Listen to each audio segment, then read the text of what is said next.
भक्ति की वाणी 377।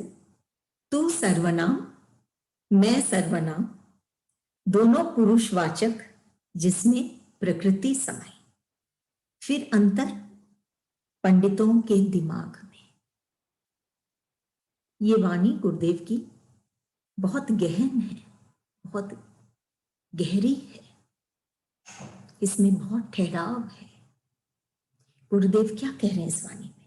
तू सर्वनाम मैं सर्वनाम। पिछले बार भी हम लोग सर्वनाम पर ही वाणी थी कि सर्वनाम क्या है। तू सर्वनाम और मैं सर्वनाम। तू हम ईश्वर को, भगवान को जब हम संबोधित करते हैं या बुलाते हैं तो हम कहते हैं तू, और जब हम खुद को संबोधित करते हैं तो हम कहते हैं मैं। तो ये सर्वनाम है।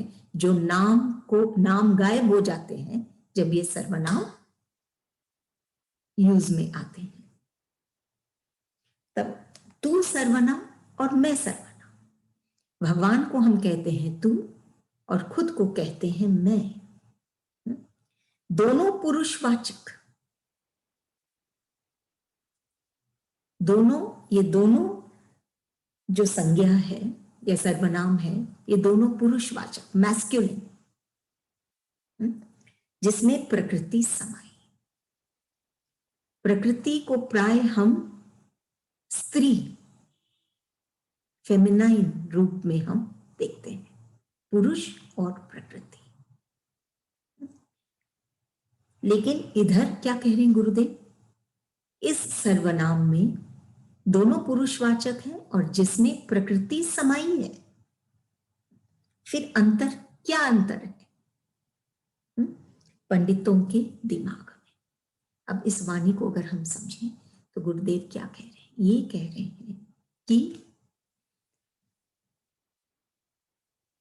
ईश्वर को हम तू कहते हैं, लेकिन प्रभु क्या कहते हैं? तू मुझे तू बुलाता है, लेकिन ये जो तू है यही मैं है, यही मैं हूं। ये तू और मैं अलग नहीं। जिसको तू तू कहता है वही मैं है तेरे भीतर, वही मैं हूं। तू और मैं एक ही है।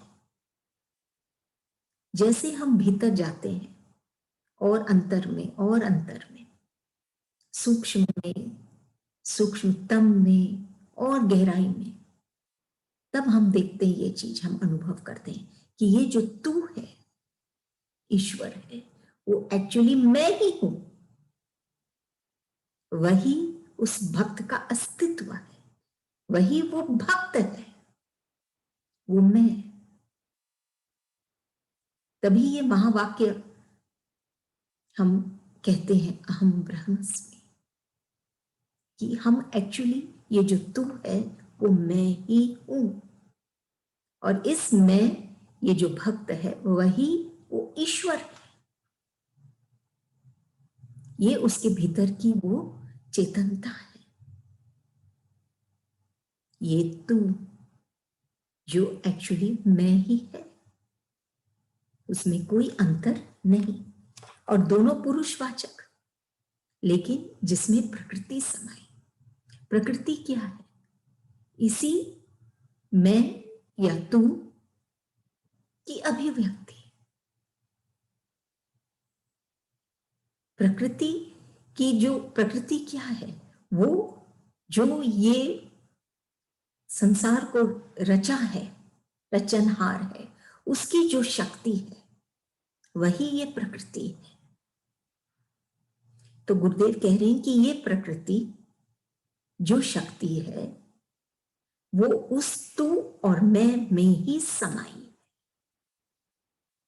मतलब वो उस ईश्वर या भक्त, दोनों एक ही है, उसी में वो प्रकृति समाई है, जिसमें प्रकृति समाई है। प्रकृति स्वभाव भी है, नेचर भी है, और जो हम बाहर में देखते हैं अभिव्यक्ति भी है उस शक्ति की।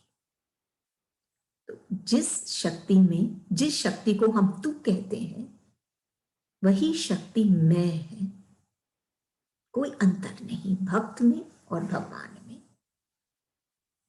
और इसी शक्ति में समाई है ये प्रकृति, उसकी अभिव्यक्ति।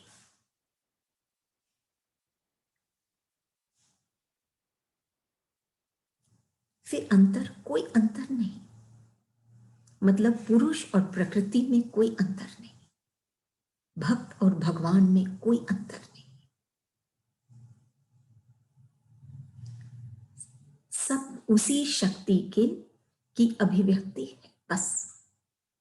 जैसे हर एक चीज की अभिव्यक्ति अलग अलग हो सकती है, फूलों की मानिए, कोई चंपा है, कहीं गुलाब है, कहीं रजनी है, और भी अनेक तरह के फूल हैं, उसकी अभिव्यक्ति अलग अलग है, लेकिन उसके भीतर की जो एक चीज जो कॉमन है और वो है सौंदर्य। सब में सौंदर्य है। और ये सौंदर्य कैसे आए? ये उस पुरुष के कारण आई, उस शक्ति के कारण आई, जिसके कारण ये अभिव्यक्ति है। तभी हम कहते हैं सत्यम शिवम सुंदरम। सुंदर तो उस भाव की अभिव्यक्ति है। इसीलिए जो भी रचा है इस संसार में वो सुंदर है, क्योंकि वो उस इष्ट के, उस प्रभु के, उस ईश्वर के भाव की अभिव्यक्ति।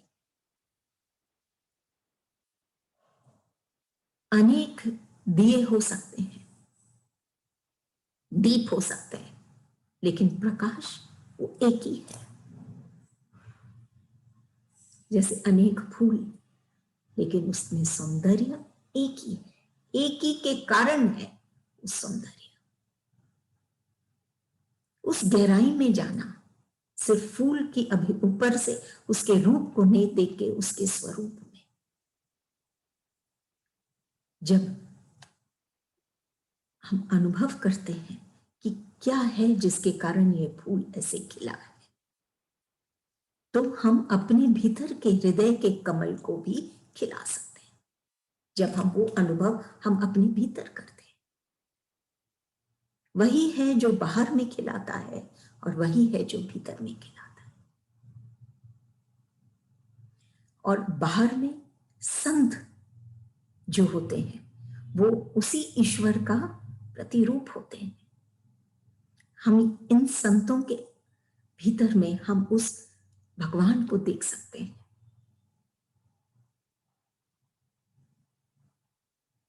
उस तू को देख सकते हैं, उस मैं में।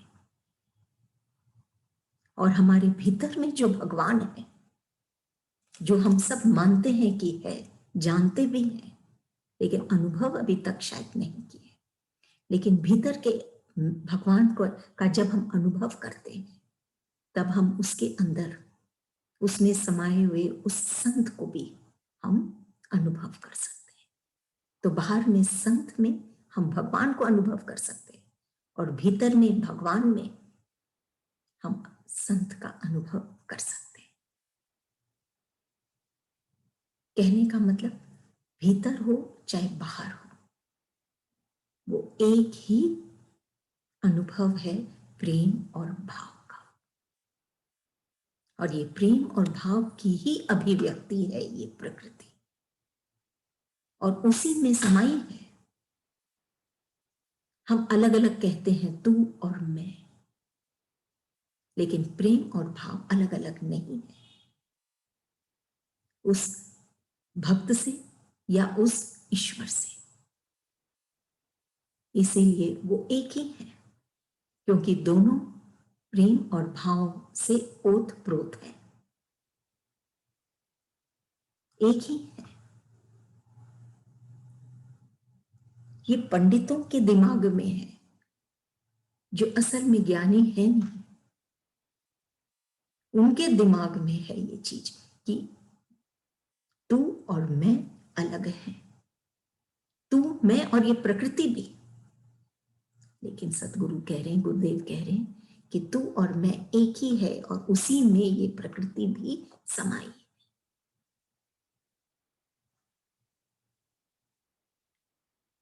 और भीतर और भीतर और भीतर जाने से लास्ट में वो ईश्वर ही रह जाता है, जो मैं है, जो मैं है, या जिसे हम तू भी कह सकते हैं, वो एक ही रह जाता है। अगली वाणी, दिल की कही तो दिल में बसी, दिल में बसी तो दिल बस में हुआ, दिल की कही तो दिल में बसी। कि जो बातें कही जाती हैं कई तरह के होते हैं। अधिकतर जो बातें कही जाती है बाहर में, वो सिर्फ कानों तक रहती है, कानों तक पहुंचती है और वहीं पे रह जाती है, कानों तक। लेकिन जो दिल में, जो दिल से बातें जो कही गई हैं, वो कानों से हम सुनते तो हैं, लेकिन हमारे दिल में जाके बस जाती हैं। हम कानों से सुनते हैं, लेकिन हमारे दिल में जाके बस जाती है। तो दिल की कही तो दिल में बसी, कि जो बातें दिल से कही गई हैं वो हम कानों से सुनते तो हैं, लेकिन हमारे दिल में ही बस जाती, नहीं नहीं तो कानों तक ही रह जाती है। दिल में बसी तो दिल बस में हुआ, कि और जब ये बातें दिल में बस जाती हैं तो वो भक्त बहुत आनंद पाता है, भाव उमड़ते हैं, उसकी कुछ अलग ही रौनक आ जाती है, उसके उत्साह आ जाती है उसके जीवन में। अपने आप वो जो महसूस करता है अपने आप में, दिल में बस जाए तो दिल बस में हो जाता है। और ये जो भाव है या ये जो बातें वो सुना है, वो भक्त वो उसके दिल को बस में कर लेता है। नहीं तो ये दिल इधर उधर दौड़ती रहती है, बेचैन होती रहती है, हताश निराश होती रहती है। लेकिन जब कोई दिल की बात, कि जब कोई व्यक्त करता है अपने दिल की बात, तो ये भक्त वो बात उसके दिल में ही बस जाती है और उसका दिल बस में आ जाता है। इतनी क्या बोले, इतनी ताकत है ये दिल की बात में, ये सीधी दिल को ही लगती है। हो सकता है कानों से गुजरती हो, लेकिन ये जो वाणी है ऐसी वाणी की जो सीधे दिल को ही छूती है और दिल में बस जाती है, और दिल के चलते ही हमारा जीवन है। जो भाव विचार हमारे दिल में है, उसी के हिसाब से हमारा जीवन चलता है, क्योंकि वहीं से विचार उठते हैं। जब विचार उठते हैं तो हम एक भावना हम अनुभव करते हैं, फीलिंग, और वो भावना फिर भाव में बदल जाती है। सबसे पहले तो विचार उठते हैं, फिर भावना, और फिर भाव। जब ये भाव में हम रमने लग जाते हैं तो हमारा दिल बस में आ जाता है, हमारा जीवन ही बस में आ जाता है। आनंद में रमने लग जाता है। संतुष्टि कब मिलती है?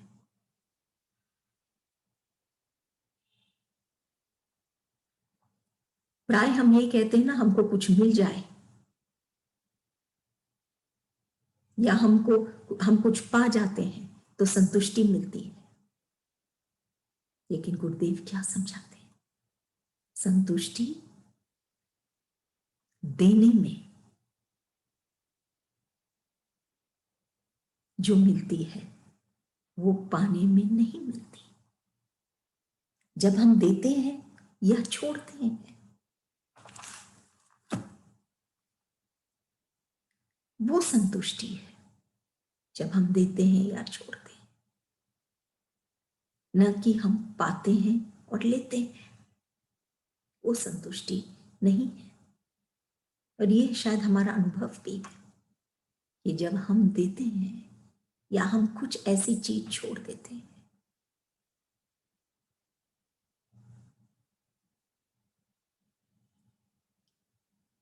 जो निरर्थक है, या हम वो चीज दे देते हैं जो सार्थक भी है, तो हम संतुष्टि पाते हैं। दिल में बसे तो दिल बस में हुआ, तभी वो संतुष्टि से ही वो दिल बस में होता है। क्योंकि वो क्या पाया? वो छोड़ा ये निरर्थक बातें जो दिल में थी, विषय विकार, और वो अच्छी बातें, वो सुंदर बातें उसने सुनी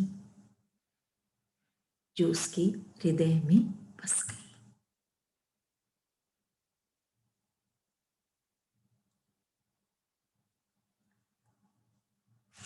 अगली वाणी, वर्णन करते करते वर्ण भूल गया, वर्णन न रहा। कि ईश्वर के बारे में कहते कहते, वर्णन करते करते वर्ण ही भूल गया। ऐसी स्थिति बन जाती है उस भक्त की कि फिर उसके मन में यही बात रहती है कि कोई फर्क नहीं पड़ता, वो फूल हो या कांटा, अच्छा हो या बुरा, कोई अंतर नहीं आता, नहीं पाता। वो सिर्फ और सिर्फ ईश्वर की ही के साथ ही वो जुड़ जाता है। वर्णन करते करते वर्ण भूल गया, अपने आप को भूल गया। ये जो वर्ण है कि वो ऊंचा ये नीचा, ये सब कुछ भूल गया। कौन अच्छा कौन बुरा, सब कुछ भूल गया वर्णन करते करते, क्योंकि वो सिर्फ ईश्वर में ही रमा रहा और सब कुछ भूल गया, वर्णन न रहा। फिर और गहराई में जब वो गया, वर्णन करते करते सब कुछ भूल गया, सिर्फ ईश्वर ही रहा, और फिर वर्णन भी न रहा। फिर अलग से ईश्वर के का वर्णन भी न रहा, वो ईश्वर के साथ एक हो गया। जैसे वो नदी जब मिल गई उस सागर में, तो फिर अलग से उसका अस्तित्व नहीं रहा, वो एक ही हो गई। यही है कि जब फिर वो एक ही हो जाता है।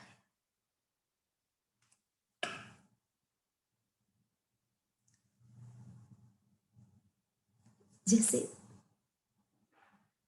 जब हम आकाश की ओर देखते हैं तो कोई पानी के या जल के कोई भंडार नहीं है वहां पे, टैंक्स नहीं है, फिर भी बारिश हमको दिखती है।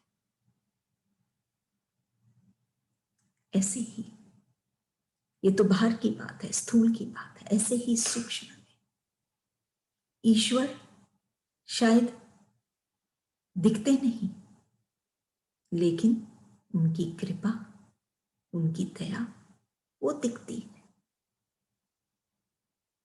बशर्त हम इतनी गहराई में जाएं कि हम वर्ण ही भूल जाएं लोगों कि कौन अच्छा या कौन बुरा, कौन ऊंचा कौन नीचा, सब कुछ भूल जाएं, सिर्फ वर्णन करते रहें ईश्वर की। तब हम उस राह में आगे बढ़ेंगे। बढ़ते बढ़ते हम ऐसी एक ईश्वर के साथ एक हो जाएंगे जहां पे उनका वर्णन करना भी आवश्यक नहीं होता, वर्णन ही न रहा।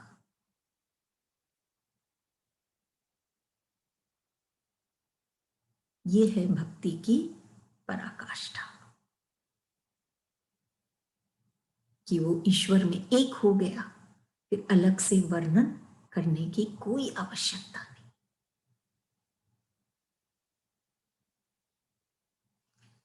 ऐसे भी हम देखते हैं वो धागा जलता है तब वो रोशनी प्रकट होती है।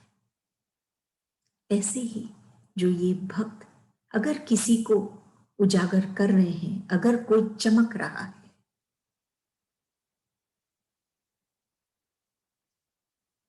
ईश्वर भगवान,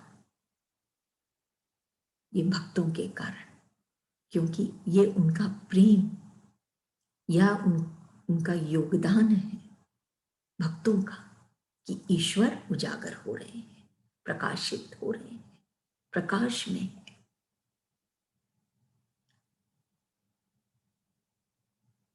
वो भक्त इतने अंतर में अपने जाकर,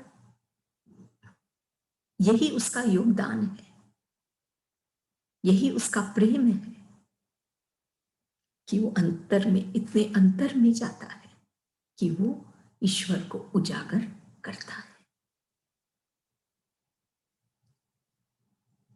जैसे वो धागा जलता तो है लेकिन प्रकाश फैलाता है, ऐसे ही अगली वाणी का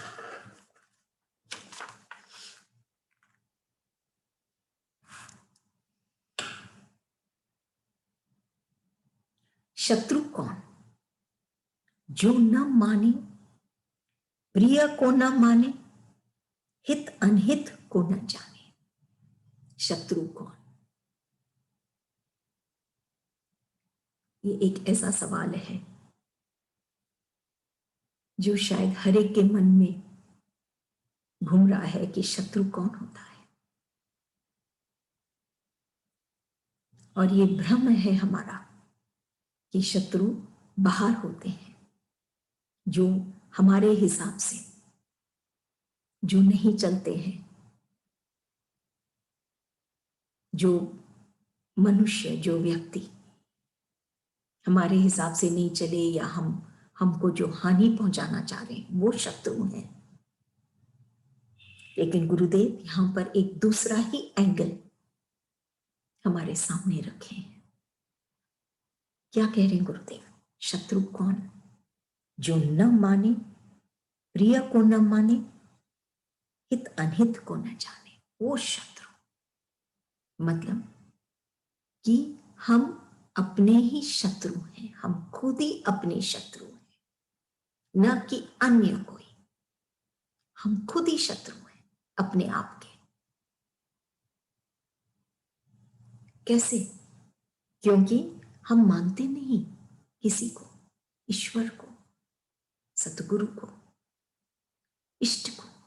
हम किसी को मानते नहीं और प्रिय को न माने, भगवान को हम नहीं मानते, हम नहीं सुनते उनकी बातें।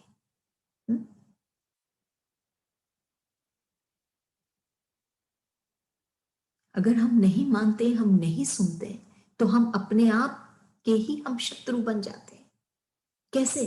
क्योंकि हित अनहित को न जाने, क्योंकि फिर वो मनुष्य हित और अनहित को भी नहीं जानेगा कि क्या उसके लिए अच्छा है हित और क्या अच्छा नहीं है, कुछ भी नहीं जानेगा। इसलिए वो अपने आप का शत्रु बन जाता है।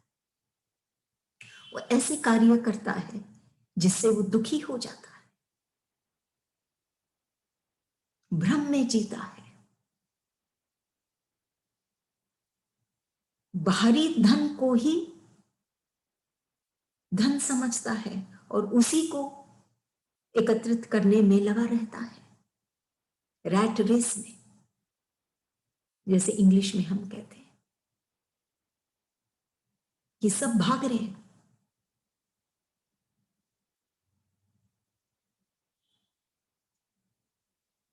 उसको पाने जो परिवर्तनशील है। शायद जब पहुंचेंगे वहां तक तो क्या तो इतनी थकान हो जाती है या फिर वो हाथ में ही नहीं आता है। वो ऐसा धन है। लेकिन गुरुदेव कह रहे हैं इसीलिए वो खुद ही अपना शत्रु बन जाता है, अपने अगेंस्ट जाता है। अपने अगेंस्ट मतलब अपने मन के अगेंस्ट, अपने दिल के अगेंस्ट, अपने हृदय के अगेंस्ट, अपने और भीतर में आत्मा के अगेंस्ट, जो हमेशा आनंद में ही विचरण करती है, उसके अगेंस्ट। क्योंकि ये जो अहंकार है, ये जो भ्रमित धन है, ये सब उसके भीतर को जलाती है, जला देती है, नष्ट कर देती है और फिर वो अपना शत्रु खुद बन जाता है। हित अनहित को न जाने, क्या उसके लिए सही है, क्या उसके लिए गलत है, वो कुछ कोई भी चीज को नहीं जानता। अगर वो ईश्वर को जान जाए या इष्ट को, उसके प्रेमी को, इष्ट को वो अगर जान जाए, उसके साथ जीने लग जाए, उसको मानने लग जाए, उसको जानने लग जाए,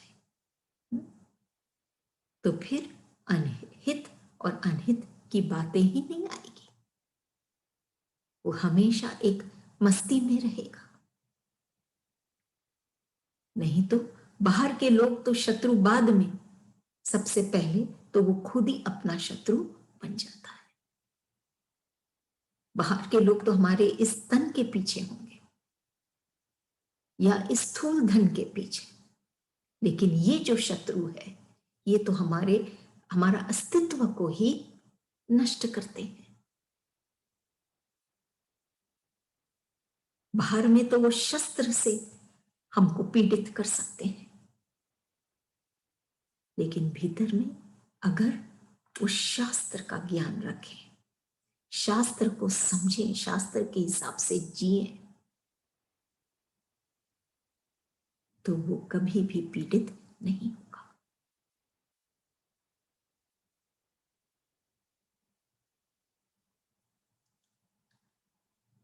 क्योंकि जैसे गुरुदेव कई बार कहते हैं कि ये अहंकार, ये दुख क्या है? बुलबुला है।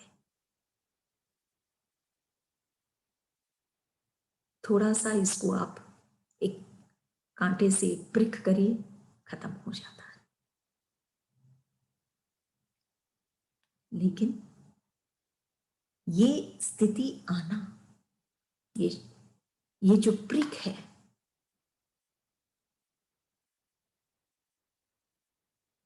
ये हमको जगाती है कि एक्चुअली हमारा शत्रु कौन है।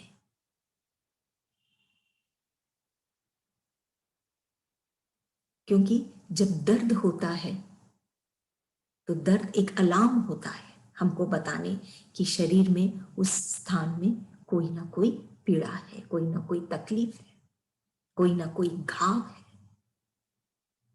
ये अलार्म, पेन जैसे इंग्लिश में कहते हैं, इज एन अलार्म, कि हमको बताता है कि ये आपको ध्यान देना है। ऐसे ही जब हम प्रिक होते हैं ये विकारों से, तब हम जगते हैं और तब हम भीतर देखते हैं कि शत्रु तो हमारा भीतर में, वो ये विकारी तो थे जो भीतर में थे,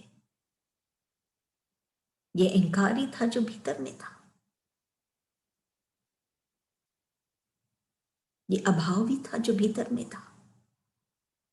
जब हम इसको ठीक कर लेते हैं तो बाहर में कोई शत्रु नहीं। तब वो भक्त अपने आप में प्रतिष्ठित हो जाता है। फिर बाहर में उसको कोई भी तरह की, क्या कहें, डर